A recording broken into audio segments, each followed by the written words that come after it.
Narcissus was a handsome Greek youth who was cursed to fall in love with his own image in a pool of water. It is said that Narcissus ultimately changed into the flower that bears his name, the narcissus. In those days, people obviously didn't have mirrors. So, Narcissus had never seen himself before he went and looked at himself in a pool of water. Most of us, though, use mirrors for personal grooming every day. However, not many of us know how we are able to see a likeness of ourselves in mirrors. The images that you see on a polished surface can be explained with the phenomenon of the reflection of light. Light from your body and other objects reflects from shiny surfaces, like mirrors, to form an image of those objects on your eye lens.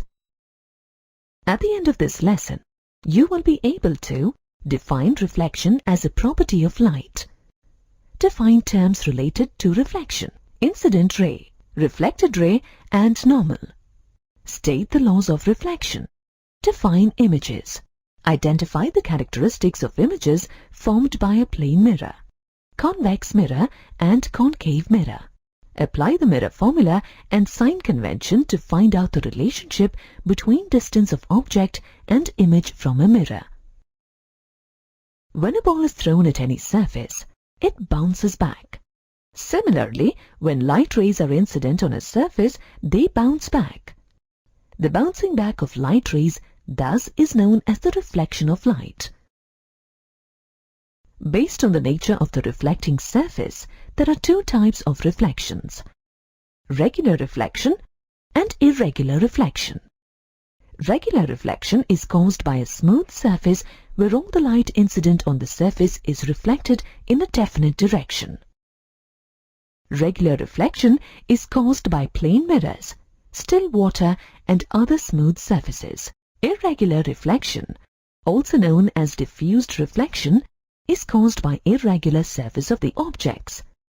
The irregularity in the surface makes the incident light bounce back in different directions. Wood, wall, and other such irregular surfaces cause irregular reflection. Let us examine the phenomenon of reflection and the terms related with it. An incident ray is a ray of light incident on an object or a reflecting surface. A reflected ray is a ray of light that bounces back from a reflecting surface. The point of incidence is the point of an object or a reflecting surface at which a light ray is incident. Normal is an imaginary line drawn at the point of incidence, perpendicular to the reflecting surface. The angle of incidence is the angle between the incident ray and the normal, and is denoted by I. The angle of reflection is the angle between the normal and the reflected ray, and is denoted by R. Let us examine the properties of reflected rays by conducting an experiment. To begin, you need to fix a sheet of white paper on a drawing board. Draw a line MM' on it and mark a point O at the center of the line. Draw a normal ON on MM'. Next, draw IO, the incident ray, in such a way that angle IOM is less than 90 degrees. Place a strip of plane mirror vertically on MM'. Then fix two pins P and Q on the incident ray IO. P' and Q', which are the images of P and Q respectively, are observed from the other side of the normal. Two pins P1 and Q1 are fixed such that these two pins and P' and Q' are collinear. Remove the pins and draw a line OR passing through P1 and Q1 to represent the reflected ray. Now, if you measure the angle of incidence ION and the angle of reflection NOR, you will find that angle I is equal to angle R, and P, Q, P1, Q1, N, and O lie in the same plane. In other words, the experiment shows that the angle of incidence I equals the angle of reflection R. The incident ray, the reflected ray, and the normal all lie in the same plane. The property of reflection can be explained using mirrors. The laws of reflection affect our daily lives in many ways. In fact, we verify these laws every time we look into a mirror, which is a surface capable of reflecting sufficient undiffused light to form a likeness of an object placed in front of it. The likeness showed by a mirror is called an image. There are two types of images. Real images are the images that can be caught on screen. For example, the images projected on a screen or images taken using a camera are real images. Virtual images are the images that cannot be caught on a screen. Images formed in a plane mirror are virtual, as they disappear when the object is removed. Mirrors can be broadly classified into plane mirrors, which have flat surfaces, and spherical mirrors, which have curved surfaces. In this lesson, we will look at reflections in plane mirrors.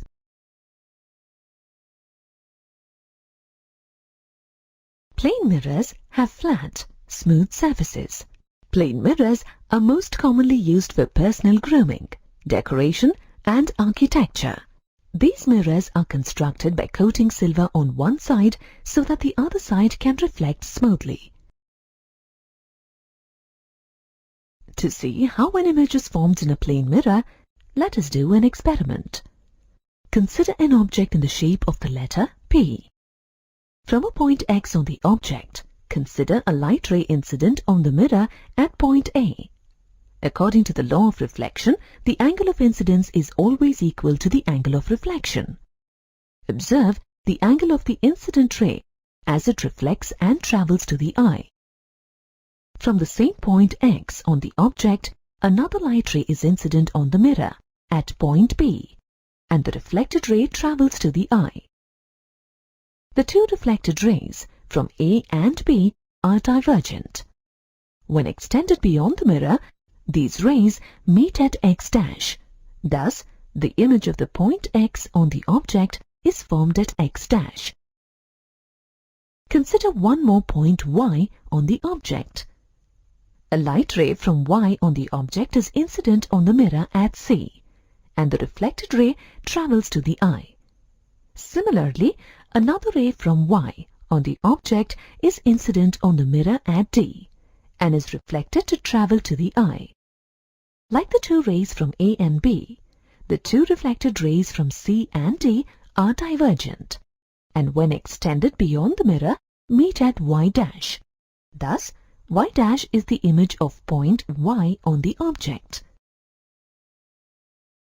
Similarly, rays from all points on the object are incident on the mirror. All these divergent rays are extended beyond the mirror to form the complete image of the object. You will also notice that the image formed in this case is erect, laterally inverted, of the same size as that of the object, and the distance of the image from the mirror is equal to the distance of the object from the mirror. These are standard characteristics of images of objects formed in plane mirrors. How will you verify whether the distance of the object from the mirror actually equals the distance of the image from the mirror? Consider two rays from a point object O placed in front of a plane mirror. The ray of light, which incidents normally at point A, is reflected back along the same path. However, the second ray, which incidents at point B, is reflected along BC. This ray obeys the law of reflection such that N is the normal as shown. The reflected rays AO and BC, being divergent when extended beyond the mirror, meet at O dash to form the image. In triangles OAB and O dash AB, angles OAB and O dash AB are equal to 90 degrees. Also, based on the law of reflection, angle I is equal to angle R. angles on alternate sides of the transversal on two parallel lines are called alternate angles and are always equal. Here, angle I and BOA are alternate angles. Therefore, angle I equals angle BOA.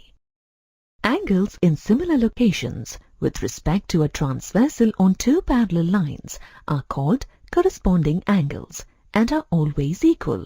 Here, angle NBC and angle BO-A are corresponding angles. Therefore, angle R is equal to angle BO-A. Therefore, angle BOA is equal to angle BO-A.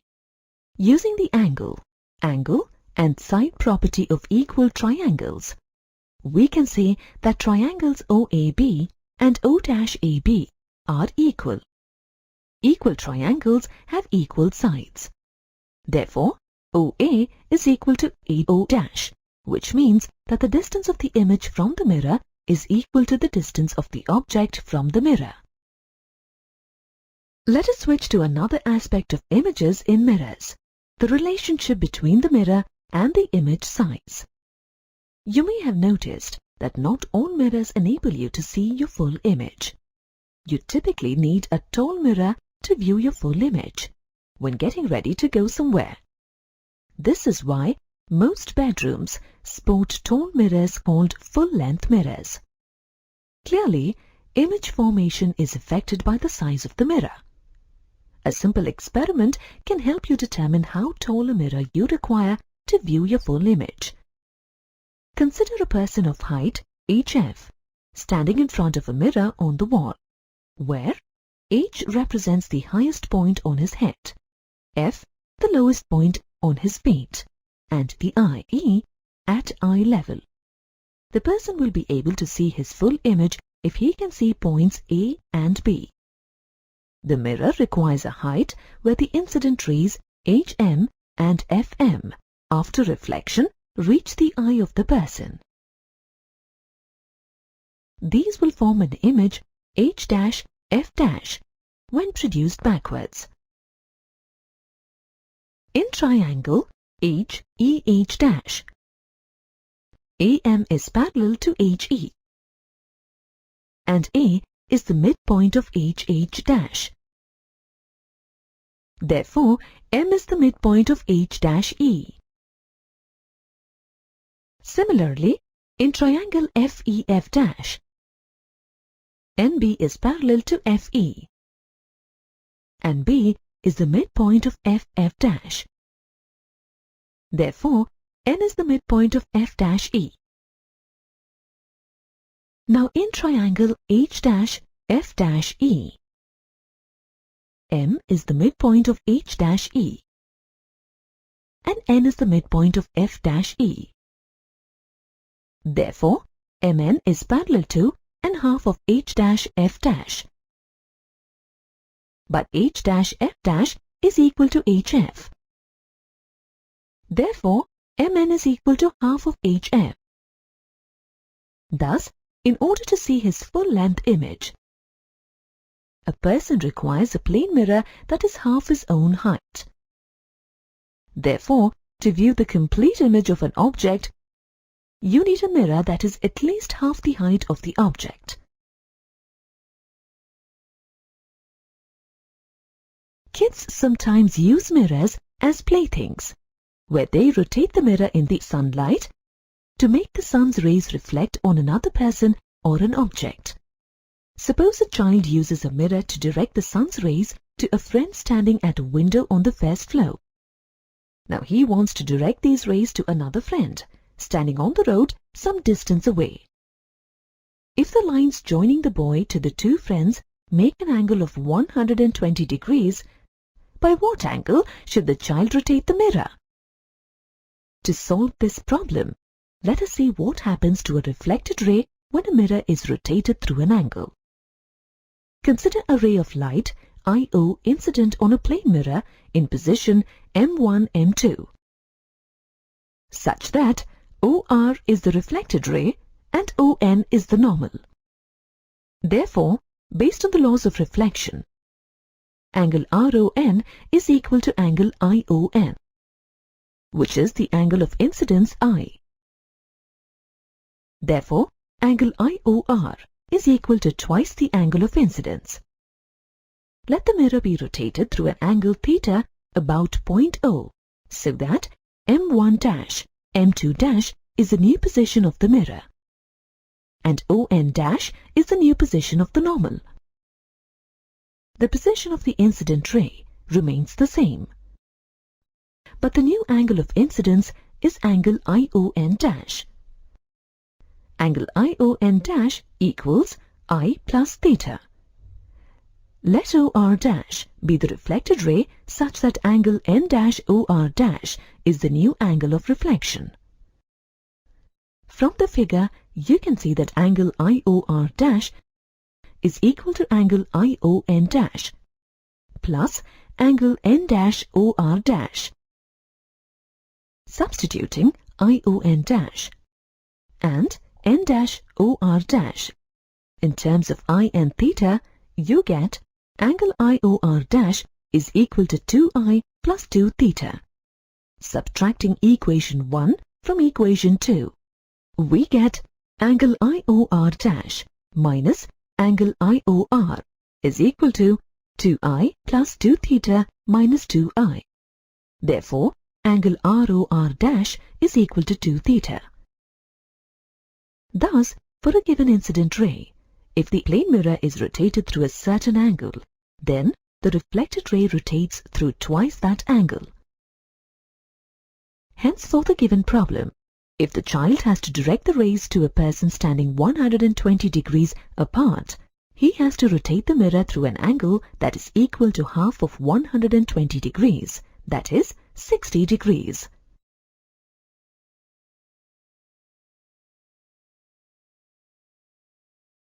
Have you ever wondered about how images are formed in a kaleidoscope? A kaleidoscope uses 3 mirrors placed at an angle to produce multiple images. When mirrors are placed at an angle, the reflected ray from the first mirror is incident on the second mirror. The second mirror, in turn, reflects it back to mirror 3. Thus, multiple images of the object are formed. The number of images seen in such an arrangement can be calculated using the formula N is equal to 360 divided by theta minus 1.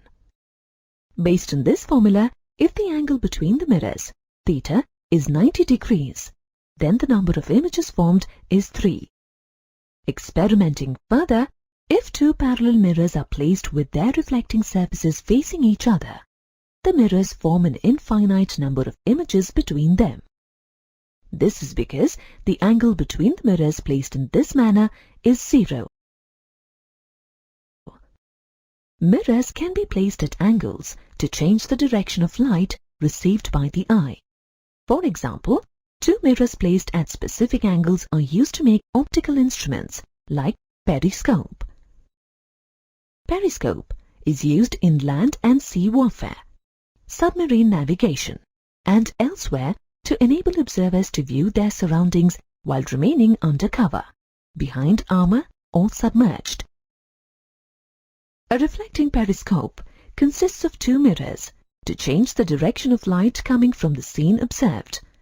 The first mirror deflects the light down through a vertical tube. At the bottom of the tube, another mirror is placed at an angle to reflect the light towards the observer's eye. Most amusement parks have a hall of mirrors, a traditional attraction. Mirrors in these halls are often distorted into different curved, convex or concave shapes to give the participants unusual and confusing reflections of themselves. They may see stretched, shrunken or even bloated forms of their images. Sometimes the images are startling and at other times hilariously funny. Thus, the hall of mirrors can use properties of spherical mirrors to create an unusually funny experience for visitors. Of course, that's not the only area where spherical mirrors are used.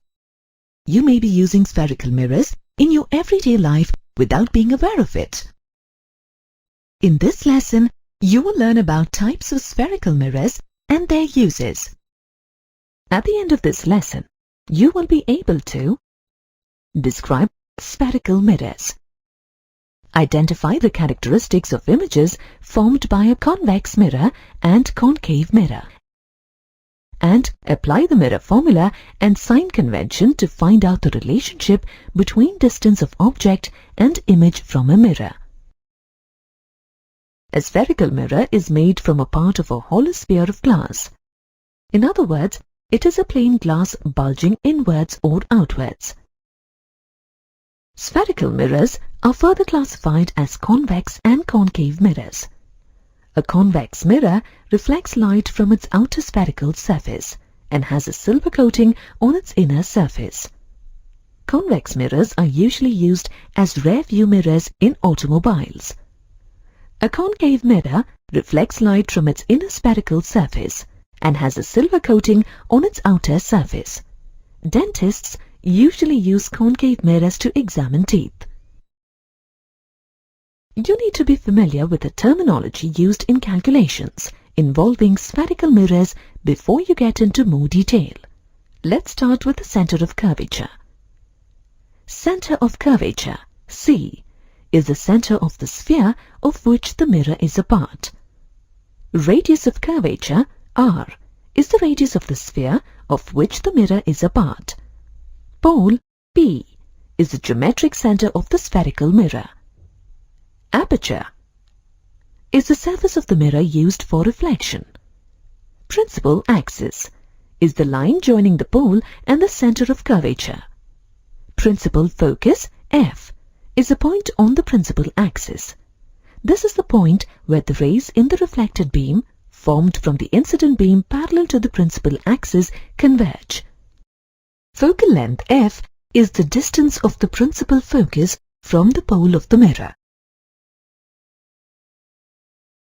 Objects seen in the mirror are closer than they appear.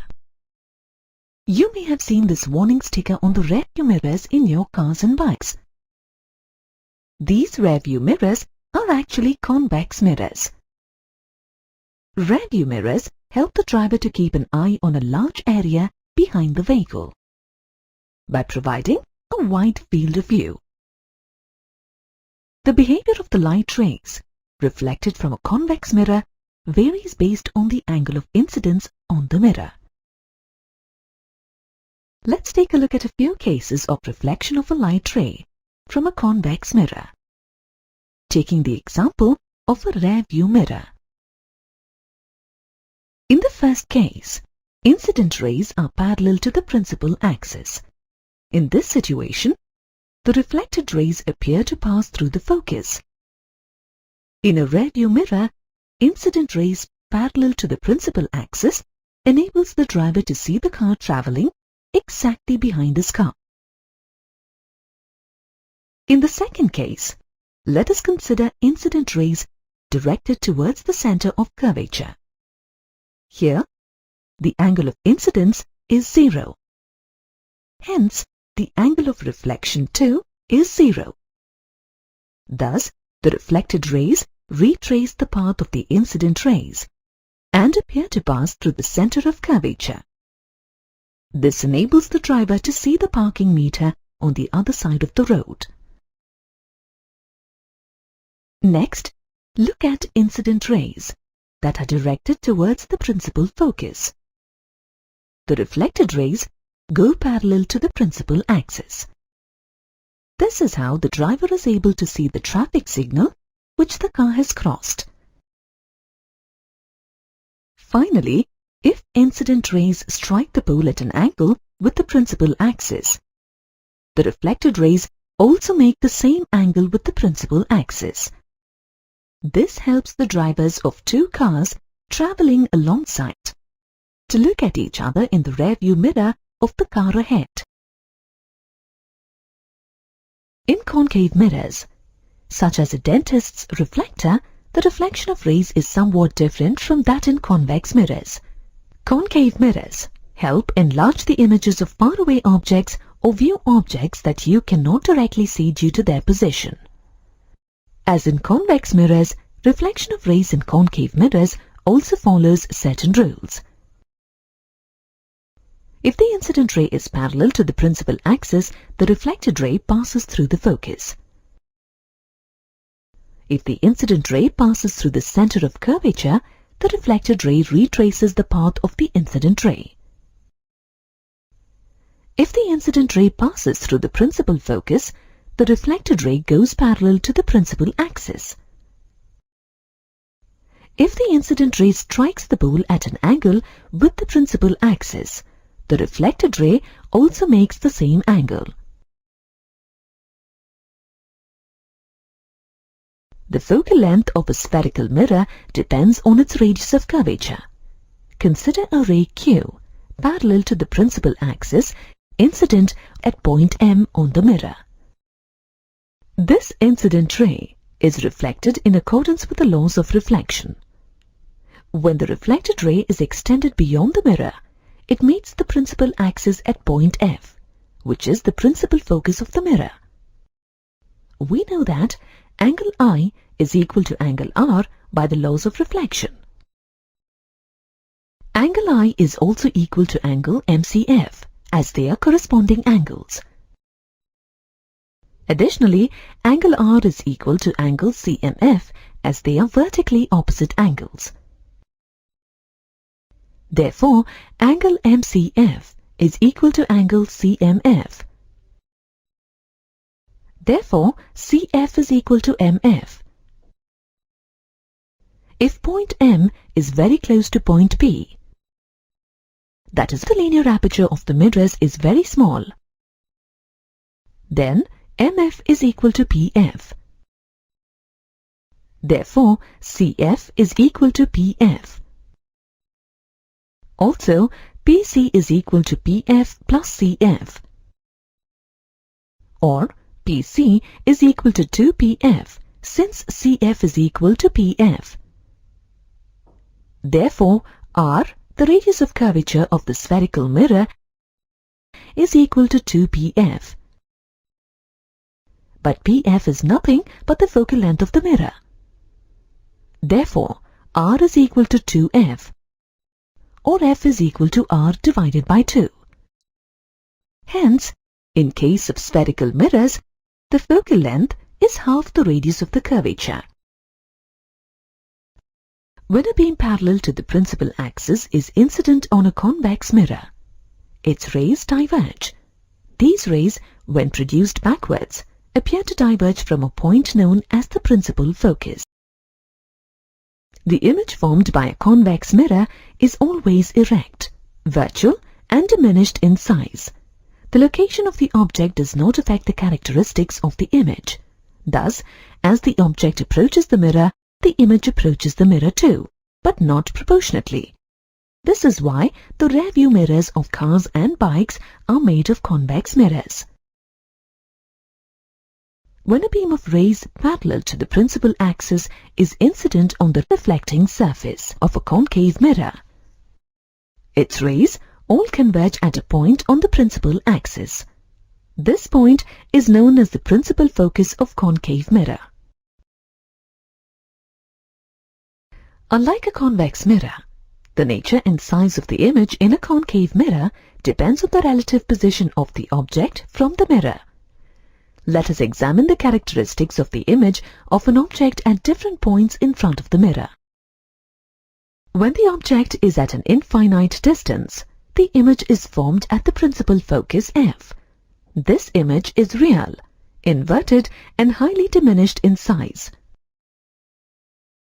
When the object is placed at a finite distance greater than the radius of curvature R, the image is formed between the principal focus F and center of curvature C. This image is real, inverted, and diminished in size. When the object is placed at center of curvature C, the image is formed at the same point, that is, at C. This image is real, inverted, and equal in size to that of the object. When the object is placed between the principal focus F and the center of curvature C, the image is formed beyond the center of curvature C. The image in this case is real, inverted, and magnified. When the object is placed at the principal focus f, the image is formed at infinity. This image is real, inverted, and highly magnified. When the object is placed between the principal focus f and the pole P, the image is formed on the side of the mirror that is opposite to the object. The nature of this image is virtual, erect, and magnified.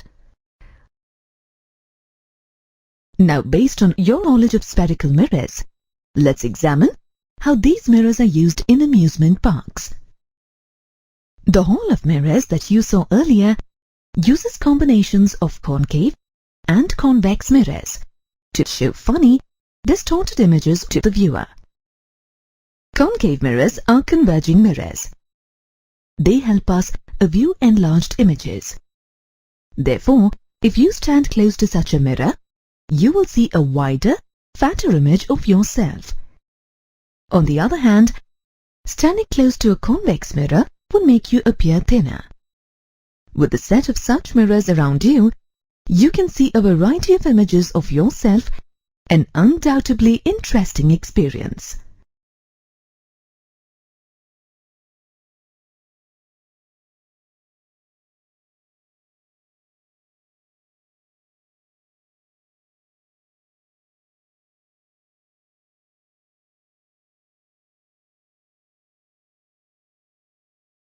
The analysis of properties of images formed in convex and concave mirrors showed us that these mirrors present images that are either smaller or larger than the relevant objects. The ratio of the height of the image in a spherical mirror to the height of the object is called linear magnification. Linear magnification is denoted by small letter m. You can determine the size of the image reflected in a spherical mirror by using linear magnification. You can also compute magnification as the ratio of image distance to object distance.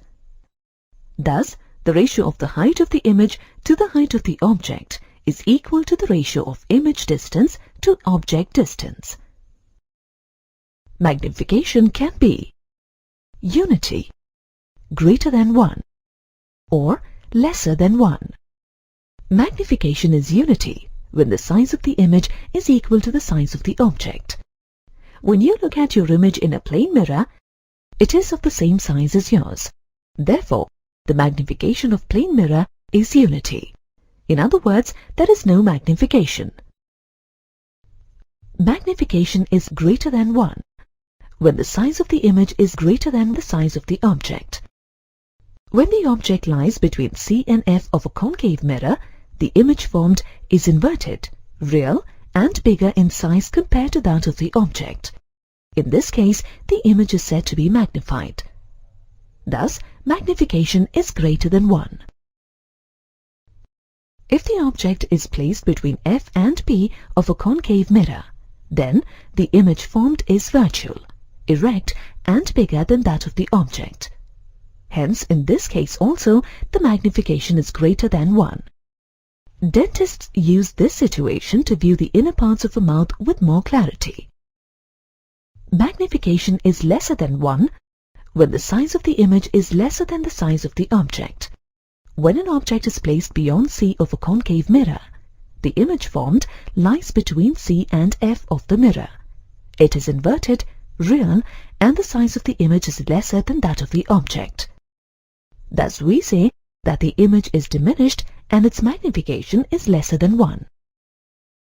In the case of a convex mirror, irrespective of the position of the object, the image formed is virtual, erect, and its size is smaller than that of the object. Hence, in a convex mirror, the image formed is always diminished and its magnification is lesser than 1. Suppose an object is placed in front of a concave mirror. The distance between the object and the mirror is 30 centimeters. The focal length of the mirror is 10 centimeters. How will you find the position of the image? The object distance, image distance, and focal length in a spherical mirror are related. The mirror formula defines the relationship between these aspects.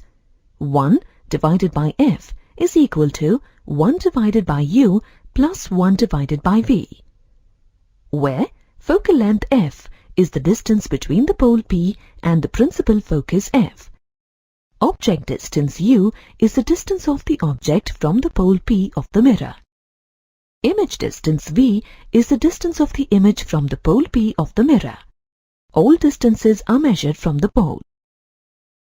The distances measured in the direction of the incident light are taken as positive. The distances measured in the direction opposite to that of the incident light are taken as negative. Try to apply the mirror formula in this problem. According to the problem, u is equal to 30, f is equal to 10. According to the mirror formula, 1 divided by f is equal to 1 divided by u plus 1 divided by v. Substituting the values for f and u in the formula, you get v is equal to minus 15. Take a look at the pencil. It is straight, as we all can see. Now we'll put it into a glass of water. What happened to the pencil? It is bent now. Is the pencil really bent? No, it just appears to be. You can see that when you take the pencil out again. The apparent bending of the pencil is a result of a property called refraction. In this lesson, you will learn about refraction and concepts associated with it. At the end of this lesson, you will be able to define refraction of light, identify the terms related with refraction of light, state the laws of refraction, define refrangibility, define absolute refractive index of a material, state Snell's law and verify it experimentally, define critical angle, define total internal reflection and discuss its applications, and find lateral and vertical shifts in refraction. When a ray of light propagates from one medium to another, for example, from air to water, its velocity changes, and hence, it deviates from its path. This tendency of light to deviate or bend at the point of separation of two media is called refraction. Let's return to our original question. Why does the pencil bend when immersed in water? What happens to it? Actually, the pencil doesn't really change its form at all. The apparent bending of the pencil occurs due to refraction of light as it passes from air to water. The light bends at the surface of separation of the two media. In fact, any object partly immersed in a different medium will appear bent. Let's examine refraction of light as we saw it in the pencil and look at various terms associated with this phenomenon. The ray of light that is incident on a surface is called the incident ray. The ray that deviates at the point of incidence due to a change in the medium is called the refracted ray. The perpendicular line between the two media is called the normal. The angle formed between the refracted ray and the normal at the point of incidence is known as angle of incidence. The angle between the normal and the refracted ray is known as angle of refraction. Let us consider a light ray traveling from air to water. As you can see, the ray of light bends towards the normal. The incident ray and the refracted ray are in the same plane. These observations form the basis of the laws of refraction. The first law of refraction states that when a light ray passes from a rarer medium to a denser medium, it bends towards the normal. When it passes from a denser medium to a rarer medium, it bends away from the normal. As per the second law, the incident ray, the normal at the point of incidence, and the refracted ray all lie in the same plane.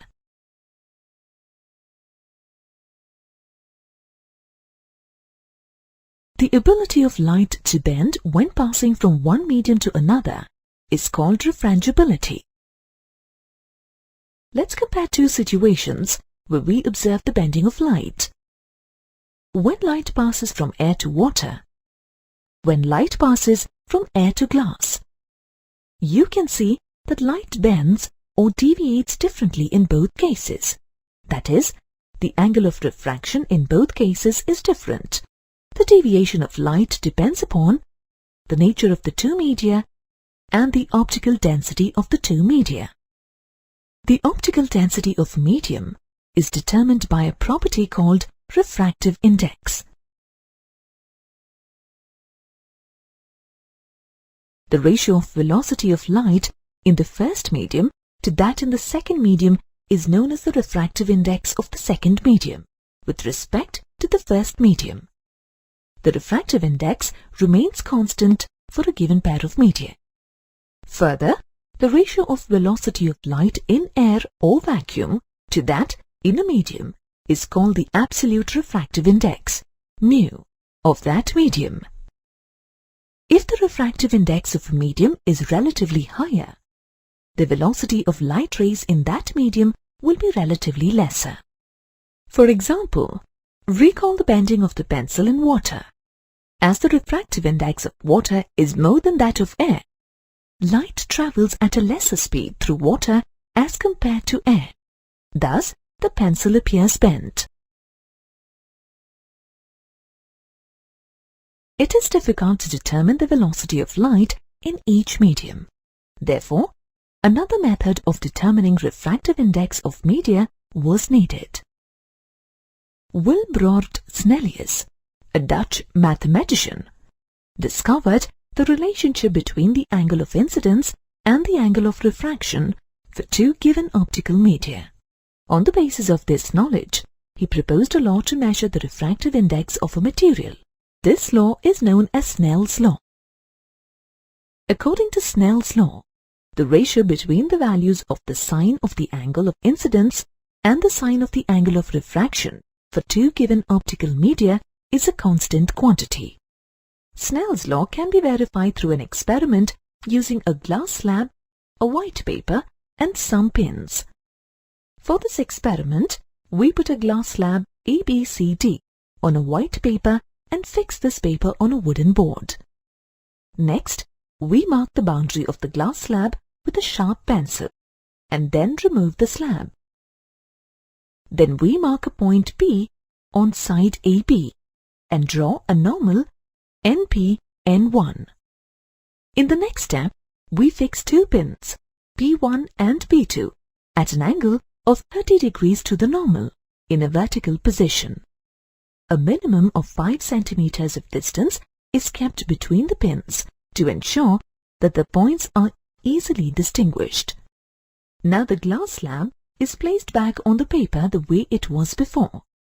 On looking through this glass slab from side CD, the pins P1 and P2 appear at positions L1 and L2 due to refraction. Next, we fix two other pins, P3 and P4, where they are in line with the images L1 and L2 of the pins P1 and P2. In the next step, we remove all the pins and draw small circles around them. We join P3 and P4 to meet CD at R. After joining PR, we measure the angle of incidence P1PN and the angle of refraction N1PR. Finally, by finding their sine values and applying it in the formula, we find mu is equal to sine I divided by sine R. If the experiment is repeated using different values of angles of incidence, the refractive index remains the same. Thus, this experiment verifies Snell's law. The principle of Snell's law is valid regardless of the direction of the light. If a ray travels from medium 1 to medium 2 along a certain path, it will follow the same path while traveling from medium 2 to medium 1. This is known as the principle of reversibility. Now let's consider a case where a light ray passes from a denser medium to a rarer medium and bends away from the normal. If the angle of incidence I in the denser medium is increased, then at a particular angle of incidence, the refracted ray propagates along the boundary of the two media. This angle of incidence is called critical angle of the given denser medium with respect to the given rarer medium and is denoted by dCr. As the refracted ray travels through the surface, it makes an angle of 90 degrees with the normal. Thus, we can say that at the critical angle, the angle of refraction is 90 degrees. If the angle of incidence is more than the critical angle, the refracted ray bends by more than 90 degrees. That is, it gets reflected back into the same denser medium. This phenomenon is known as total internal reflection. This property of light is responsible for an interesting natural phenomenon, mirages in deserts. In deserts, we sometimes see mirages where images of distant trees are visible when the temperatures are high. In nature, images of trees are formed only in water. We may therefore be tricked into believing that we are near water and trees. However, these images vanish as we approach the location. A mirage is caused by the total internal reflection of light. When the sun is high in the sky, the sand gets hot before the layers of air above it. Light rays from trees travel from an optically denser air layer to a rarer layer, and hence bend away from the normal. This bending continues till a stage is reached where the angle of incidence becomes greater than the critical angle, and total internal reflection takes place. The totally reflected rays that reach the eyes appear to come from a point on the ground, where the image of the tree is formed. Thus, we see inverted images of trees even though there is no water around. When a ray is incident on the surface of a transparent medium such as glass, its position changes laterally when it goes out of the medium. This shift of the refracted ray laterally is called a lateral shift. Now let's derive an expression for the lateral shift in a glass slab. Consider refraction of light through the glass slab ABCD shown. Light ray PQ incidence at Q on the face AB of the slab and refracts on passing from air to glass. In the glass, the refracted ray QR incidence at R on the face CD of the slab. At R, the ray again refracts into air and emerges as RS. Thus, RS is the emergent ray. In the absence of the glass slab, the ray PQ would have traversed along the dotted line QU as shown. Since the faces AB and CD of the slab are parallel, the ray RS is parallel to PQ. Hence, in total, the deviation of the light ray is 0, but the ray is shifted laterally. The perpendicular distance between the emergent ray RS and the incident ray PQU is the measure of the lateral shift and is denoted by S. RU represents this lateral shift in the figure. NQT is the normal at Q on the face AB of the slab. QT is the thickness of the slab, represented by T. Angle PQN is the angle of incidence of the light ray in air, represented by I. Angle TQR is the angle of refraction of the ray in the slab, represented by R. Hence, angle RQU represents the angle of deviation of the light ray when refracted into glass. It is equal to I minus R. Now consider the right triangle QRU. In this triangle, sine of I minus R is equal to the ratio of S to QR. Thus, QR is equal to the ratio of S to sine of I minus R. This gives you equation 1. Now consider the right triangle QTR. In this triangle, cosine of R is equal to the ratio of QT to QR, which is equal to the ratio of thickness T of the slab to QR. Thus, QR is equal to the ratio of T to cosine of R. This gives you equation 2. From equations 1 and 2, we get the lateral shift in the slab as S is equal to T multiplied by sine I minus R divided by cos R. Besides lateral shifts, you can observe vertical shifts because of refraction of light. For example, when you look into a swimming pool, you generally feel it looks shallower than it really is. This is caused by a vertical shift in the rays refracted when changing media between air and water. You can verify the phenomenon of vertical shifts through an experiment. Put a coin at the bottom of the trough containing water to a depth h. When viewed from above, the bottom of the trough and the coin appear to be raised. This change in the perceived depth of an object in a denser medium as observed from a rarer medium is known as vertical shift. Refractive index μ of a material is the ratio of real depth h to apparent depth h dash. Thus, apparent depth is the ratio of real depth to the refractive index. Vertical shift, denoted as delta h, is equal to the difference of real depth and apparent depth. By substituting the values of h and h dash, we get the expression of vertical shift as h multiplied by 1 minus 1 divided by mu. The refraction of light through lenses alters the characteristics of images. We can employ this property of lenses in a variety of ways. In this lesson, you will learn about lenses and their uses. At the end of this lesson, you will be able to define a lens, list the types of lenses, analyze the refraction of light rays through a convex lens, analyze the refraction of light rays through a concave lens, apply the lens formula and sign convention to find the image distance, and to find magnification. Spectacles use lenses to form clear and sharp images. A lens is defined as a piece of transparent optical material with one or two curved surfaces to refract light rays. A lens may converge or diverge light rays to form an image. Reading glasses, binoculars, and optical instruments, such as telescopes, use lenses to enhance images of objects. Based on their shapes, lenses can be of 5 types. A biconvex lens is one with a surface that is bulged outwards on both the sides.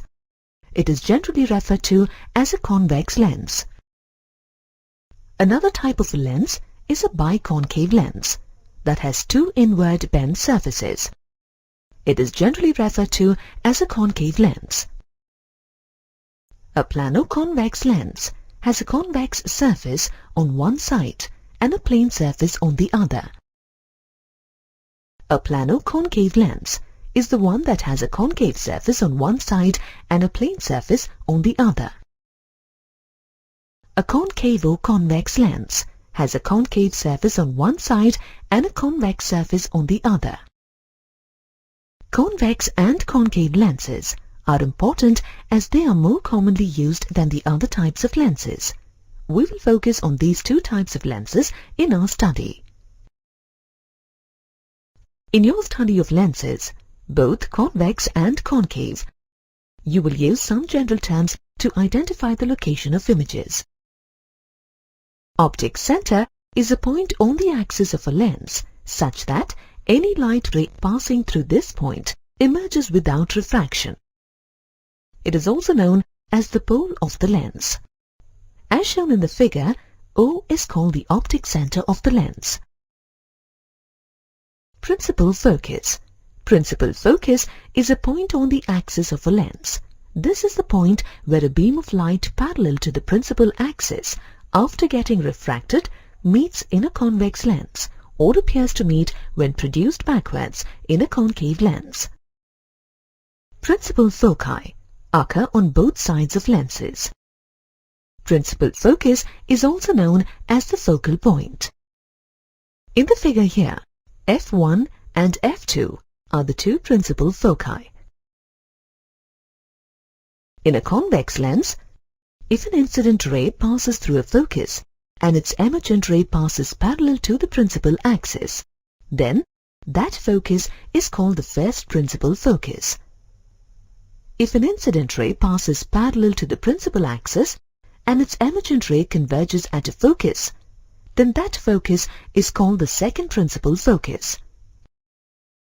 In a concave lens, if an incident ray is directed towards a focus and its emergent ray passes parallel to the principal axis, then that focus is called the first principal focus. If an incident ray passes parallel to the principal axis and its emergent ray appears to diverge from a focus, then that focus is called the second principal focus. The distance between the optic center and the focal point is called the focal length. Here the focal length has been represented as OF1 and OF2. A lens in which both the surfaces are convex is known as a convex lens. Light rays incident on a convex lens get converged at its focus. This is why a convex lens is also called a converging lens. Children often use them to make paper burn by making sun rays converge on a point on the paper. Convex lenses are used as magnifying glasses by palmists to study palms. They are also used by fingerprint experts for magnifying and studying fingerprints. Now let's analyze the light rays propagating through a convex lens. When an incident ray is parallel to the principal axis, the emergent ray passes through the focus. When an incident ray passes through the optic center, it propagates without any deviation. When an incident ray passes through the focus of a convex lens, the emergent ray passes parallel to the principal axis. Thus, we can predict the positions and the characteristics of the images formed using convex lenses, based on how a light ray incidents on the lens.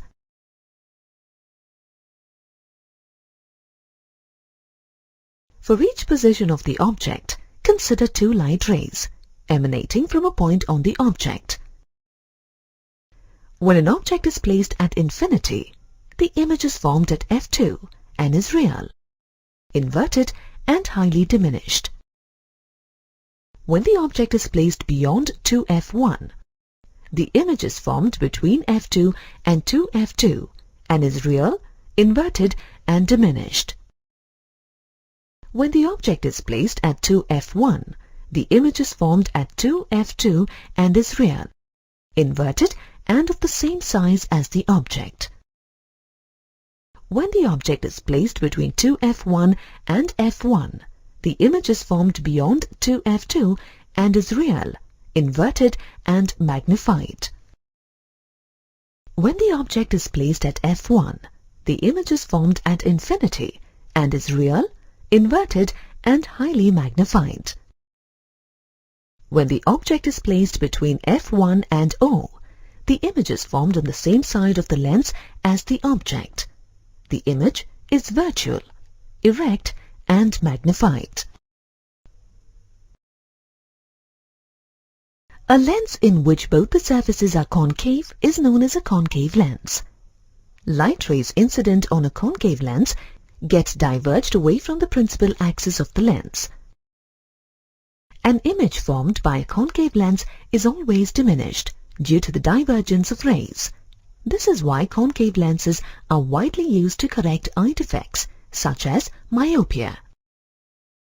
Thus, a concave lens is also known as a diverging, reducing, negative, myopic or minus lens. Now let's analyze the light rays propagating through a concave lens.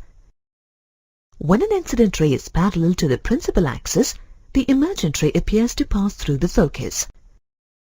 When an incident ray passes through the optic center, it propagates without any deviation. When an incident ray is directed towards the focus of a concave lens, the emergent ray passes parallel to its principal axis. Thus, we can predict the positions and the characteristics of images formed using concave lenses, based on how a light ray incidents on the lens.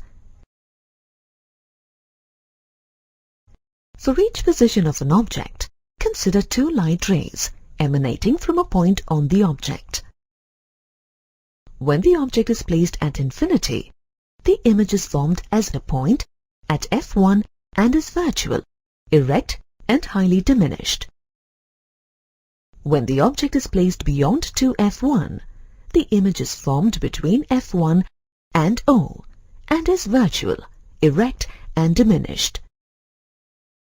When the object is placed between O and f1, the image is formed between f1 and O and is virtual, erect and diminished. The lens formula defines the relationship between the focal length of the lens f, the distance of the object from the optic center u, and the distance of the image from the optic center v. 1 divided by f is equal to 1 divided by v minus 1 divided by u. To denote the distance and the nature of the image formed by a lens, relative to the object, some conventions have been defined. All the distances are to be measured from the optic center of the lens. The distances measured in the direction of the incident light are taken as positive. The distances measured in the direction opposite to that of the incident light are taken as negative.